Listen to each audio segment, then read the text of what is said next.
শরতের তপ্ত দুপুরে গিয়েছিলাম ছাদে।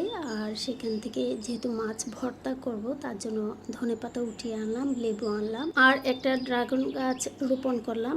আর এই যে দেখুন কি সুন্দর ফুল ফুটেছে। তো ছাদটায় অনেক দিন পরে গিয়েছি।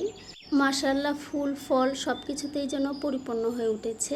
আমার শাশুড়ি মায়ের ছাদ বাগান, উনি অনেক কিছুই লাগিয়েছেন, যেমন লাউ, সিম, বেগুন, টমেটো, অনেক কিছুই।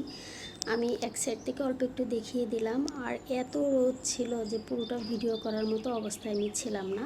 আমি খুব দ্রুতই ছাদ থেকে নেমে এসেছি অল্প একটু ভিডিও করে। তো আমার হেল্পিং হ্যান্ড বাসায় এসে বলতেছে, আপু আপনি তো ইচ্ছা করলে পুরোটাই দেখাতে পারতেন, এত রোদ তাকানো যাচ্ছিল না।